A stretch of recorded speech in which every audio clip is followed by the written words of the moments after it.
আমি মনে মনে ভাবতেছি নবী হয়তো মুহাম্মদ হয়তো কবি হয়ে গেছেন, এই জন্য সুন্দর করে উনি মিলায়া মিলায়া পড়তেছেন, এটা আমাকে আকর্ষণ করতেছে।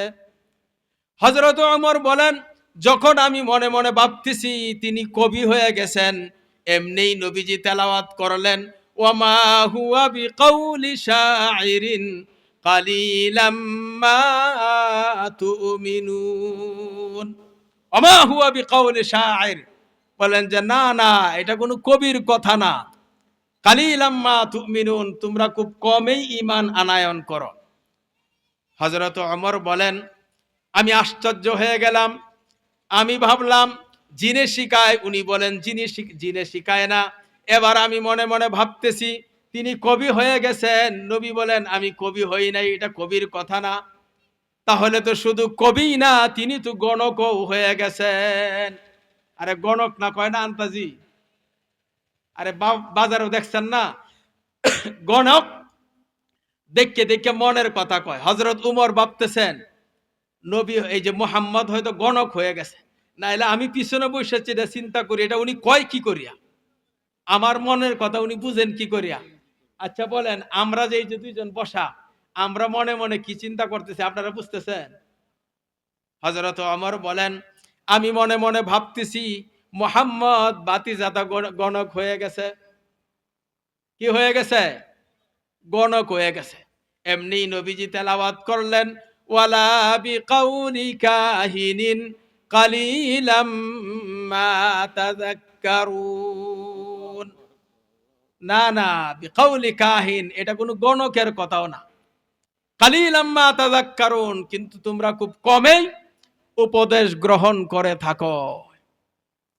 হযরত ওমর বলেন, আমি আশ্চর্য হইয়া আমার হৃদয়ের ভেতর একটা প্রশ্ন আসতে লাগলো, এটা যদি জিনের কথা না হয়, এটা যদি কবির কথা না হয়, এটা যদি গণকের কথা না হয়, তাহলে এটা কি?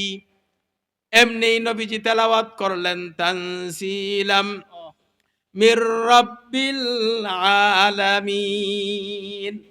নবী তেলাওয়াত করলেন, এটা হলো রব্বুল আলামিন, যিনি আকাশ আর জমিনের স্রষ্টা, তার পক্ষ থেকে নাজিল করা কোরআন। এবার কোরআন চিনছেন তো? কোরআন নাজিলের করা কার থেকে? এটা হইল সেই কোরআন। কোরআন এমন এক কিতাব, যেই কিতাবের মধ্যে কোনো সন্দেহ নাই। সন্দেহ আছে? পৃথিবীতে যত কিতাব আছে, সব কিতাব লেখার পরে লেখক বলে, ভাই আমি কিতাব লেখলাম, যদি এর মধ্যে কোনো ভুল ত্রুটি থাকে আমাকে ধরায় দিলে আমি কৃতার্থ হব।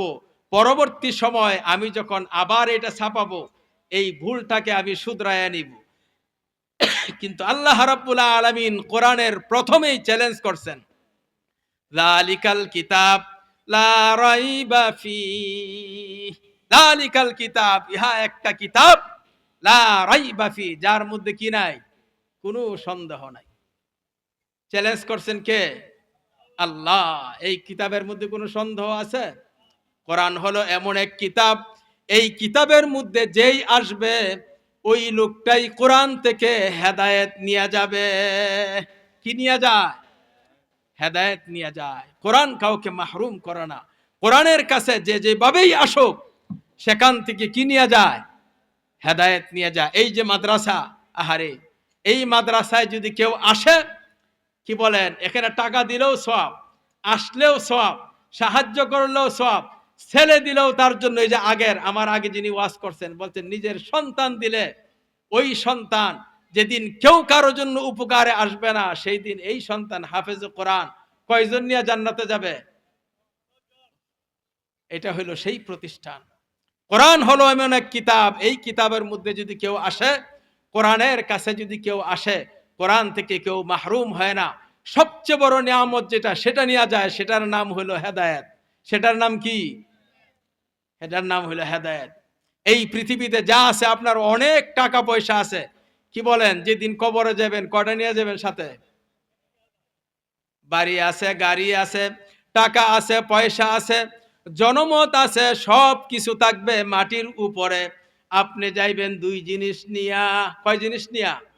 মান আমিলা সালিহান ফালিনাফসিহি ওয়ামান আসা ফাআলাইহা।